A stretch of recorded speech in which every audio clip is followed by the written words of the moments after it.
Hey everybody, how's it going? Welcome back to Stories with Sunny here at the Rock Springs Library. Hope everybody's having a really great Friday so far. The weather is much nicer today, a lot colder here in Rock Springs, Wyoming than it has been. But definitely the sun is out. We don't have any snow today, no rain or anything, so definitely better than yesterday's. I think we're going to go ahead and get started. I see we've got some people jumping on so far. How's everybody doing? Our first book today is for my friend Will, and Will lives here in Rock Springs, and he asked for books about dogs. And everybody loves dogs, right? I love dogs. Do you guys have any dogs at home? I have one, and her name is Lola, and she's kind of a crazy dog. Do you guys have dogs? Our first book is called Gabe, the Dog Who Sniffed Out Danger. Now, this is kind of a cool book, and it's different from ones that we've read so far, in that this book is a non-fiction book. That means that this book is about people that really existed and things that really happened. Instead of a fiction book, oh, hi, Shelby, awesome. Shelby has a dog over in Green River. The other books, the fiction books that we're going to read today, are made-up stories. The author came up with a really cool idea in their head, and they wrote it down. This one, stuff that really happened. So, Will, I hope you're watching, and I hope you like your book. It's called Gabe. Let's start in. It was a hot day in the war zone. A group of United States soldiers were out on a mission. They were looking for explosives. Gabe, a dog working in the military, walked in front. You guys see Gabe over here? Gabe walked without a leash about 100 yards ahead of one of the soldiers. The soldier was his partner, Chuck. He followed Chuck's commands for searching the steep area by the bank of a river. Gabe used his nose to search. He sniffed the hot ground and the hot, windy air. His fur was hot. His paws were hot too. But Gabe did not stop. Every step Gabe took was dangerous. Explosives could be buried anywhere. Some could go off if just 1 foot touched the ground above them. And Gabe has 4 feet. Chuck followed and watched Gabe. All the soldiers had total faith in Gabe. They trusted him and his nose with their lives. Suddenly, Gabe stopped. He sat down. This was his way of telling Chuck he had found something. "Come here, boy," Chuck called. Gabe trotted over to Chuck's side. The soldiers searched the area. Buried under the ground, they found explosive materials that could have been used to hurt or kill many people. The soldiers might not have found the explosives without Gabe. No person or machine can smell things as well as a trained dog can. Gabe saved many lives that day. He was a hero. The soldiers all thanked Gabe. They rubbed his head, they patted his side. Chuck gave him a hug and his favorite toy as a reward. Back at the base, the rest of the soldiers gathered around. They thanked Gabe too. The soldiers valued the work that Gabe did. They also liked having a dog at their base when they were so far from home. Everyone liked to spend time with Gabe. Gabe loved all the attention, but his favorite person was Chuck. He and Chuck were a team. They did everything together. They worked together, and they played together too. Gabe had come a long way from his days in the animal shelter in Houston, Texas. He did not belong to anyone then. He did not even know how to sit on command. An animal rescue group stepped in. They took Gabe out of the shelter and sent him to the U.S. Army. The Army put Gabe in a program that trained dogs to find dangerous, hidden explosives. Chuck was in the Army. He enrolled in the program to work with dogs. When he and Gabe met, it was love at first sight. Chuck liked that Gabe was a calm and friendly dog. The two trained together for 5 months at a military base in Texas. Gabe learned to tune out everything except for Chuck's voice. Chuck learned how to understand Gabe's smallest movements. When Gabe and Chuck were ready, they were sent to Iraq. Gabe and Chuck put all their training to work. Gabe searched roadsides and riverbanks. He searched houses and other buildings in villages. He searched flat, open fields and rocky, hilly places. He sniffed cars that had to stop at army checkpoints. Some days, Gabe and Chuck did not look for explosives. They stayed at the base and practiced. On other days, Gabe and Chuck went to see the wounded soldiers in army hospitals. Gabe wagged his tail.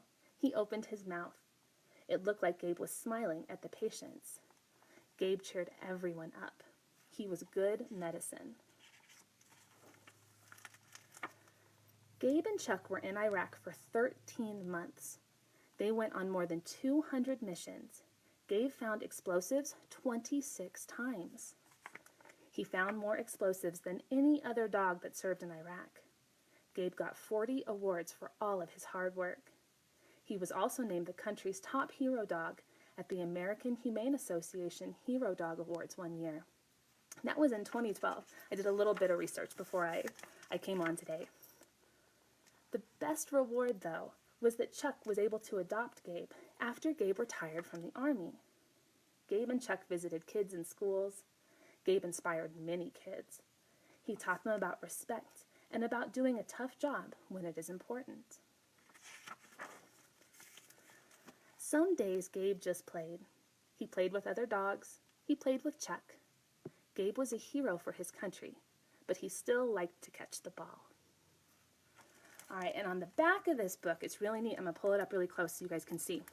This is the real-life Gabe, and this is his handler, Staff Sergeant Shuck is his last name. And it was in 2012 that he won that Top Hero Dog Award. So thank you, Will, so much for giving me a really good recommendation about a book. I loved learning all about Gabe, and I hope you liked hearing about him too. Let's see. Good morning, Miss Susan. I see you're on here. Hi, Breezy. Hey, Angela. Hope the kids are enjoying. Hey, guys. Okay, so our next book is, hey KK, how's it going? Our next book is another request from someone here in Rock Springs, but it's not from a kid. I know all of our requests so far have been from kiddos. This is from a friend of mine, and his name is Mike. All of his friends, though, we call him Cookie. And he's a former Marine. And since we read a book about an Army dog, I thought maybe I'd read a Marine choice book too. So we're going to read Where the Wild Things Are. And if you get your fingers ready real quick, I'm going to show you how to say roar in sign language. So we're going to take our fingers underneath kind of our chin, and we're going to wiggle them and wiggle our hands out. We're going to say roar. Can you guys roar with me? Maybe you can roar with the wild things. So Where the Wild Things Are by Maurice Sendak. Has anybody heard this story before? I bet this is a lot of people's favorite book. Okay.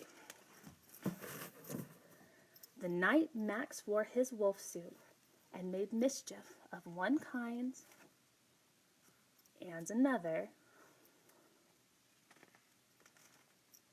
his mother called him Wild Thing, and Max said, "I'll eat you up." So he was sent to bed without eating anything. That very night, in Max's room, a forest grew. And grew, and grew until his ceiling hung with vines and the walls became the world all around. And an ocean tumbled by with a private boat for Max, and he sailed off through night and day, in and out of weeks and almost over a year, to where the wild things are.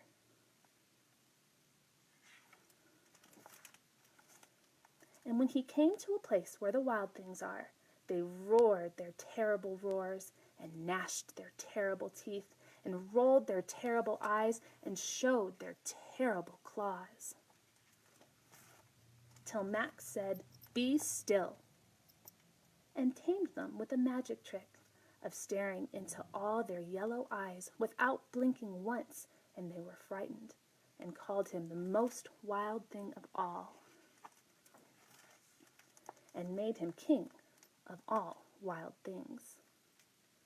"And now," cried Max, "let the wild rumpus start." Can you guys all dance like our wild things here? Can you have a wild rumpus in your living room? Oh, and here they are hanging off stuff.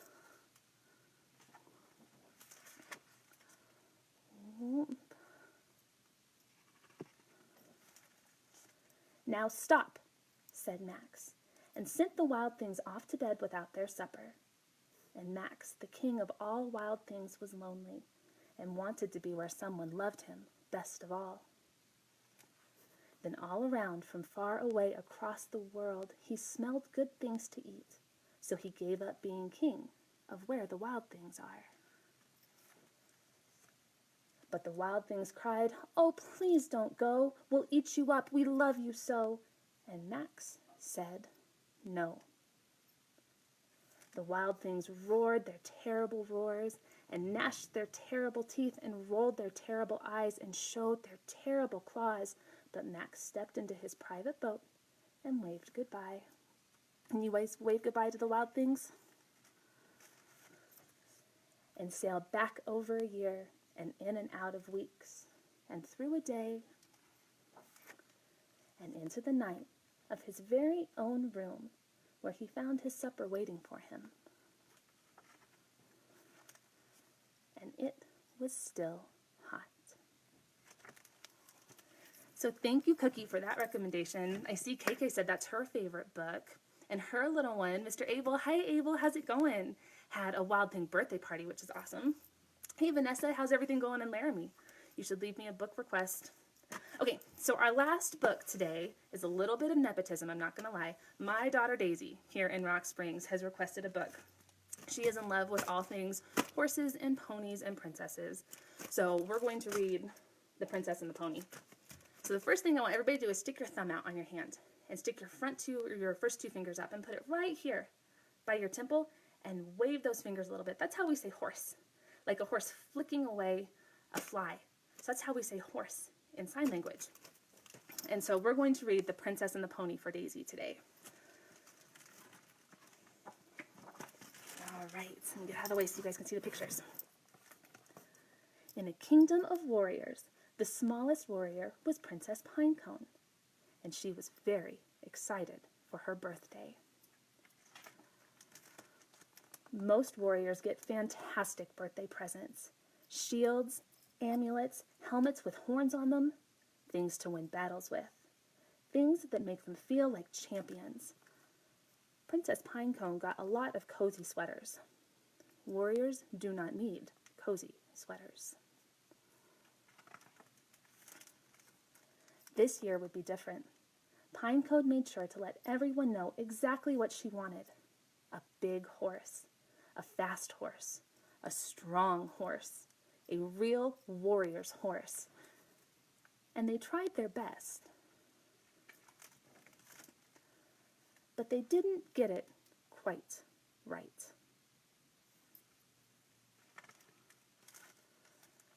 "I can't ride that," said Princess Pinecone. "It's too small. It's too round. And I think its eyes are looking in different directions." This was true, but only sometimes. But you can't say no to a birthday present. So she took the little pony to her room, where it ate things it shouldn't have and farted too much. Now, as it happened, a great battle was coming up, and battling is a warrior's favorite thing to do. The princess tried to teach the pony how to be a real warrior horse. But the pony was hopeless. "We'll never be champions," Pinecone sighed. The day of the great battle arrived. All the other warriors seemed very big and very tough. "Just do your best," she told the pony. The starting horn sounded, and what a battle it was. There were dodgeballs and spitballs and hairballs and square balls. Those were new. People were getting knocked over left and right. Pinecone stood at the edge, waiting for her chance to dive in. Just then, Otto the Awful, the meanest warrior of all, charged right for her.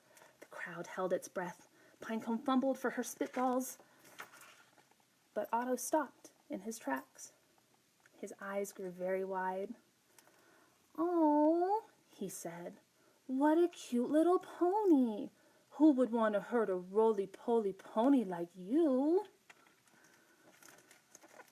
Warrior after warrior paused to admire the pony.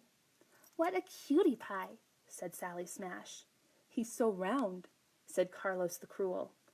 "Oh, he looks a little bit like me," said Huge Harold. Pinecone was flabbergasted, flummoxed, floored. "This is not how a battle usually goes," she said. "You're right," said Otto, "but we warriors don't often get to show our cuddly sides." Princess Pinecone thought about it. "Well," she said, "I can help with that." Soon all the warriors had their very own cozy sweaters.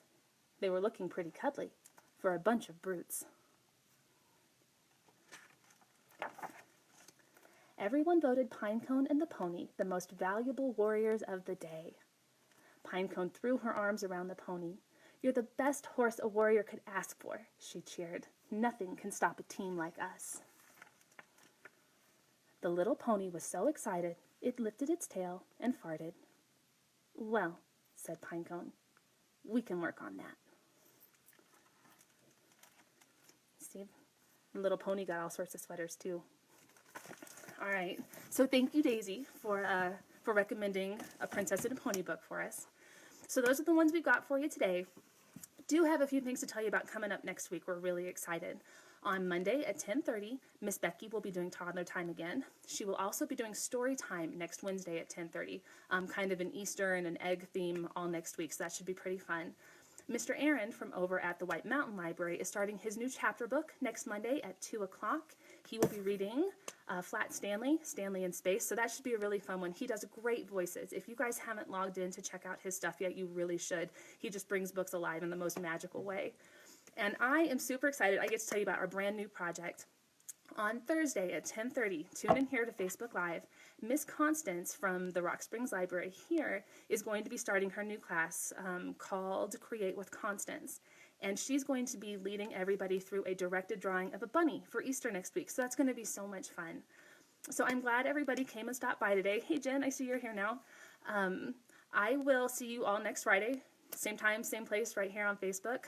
Make sure to send me any book requests you have. I would love to read whatever you want to hear. And stay safe out there, stay healthy, and we'll see you when we can. Bye, guys.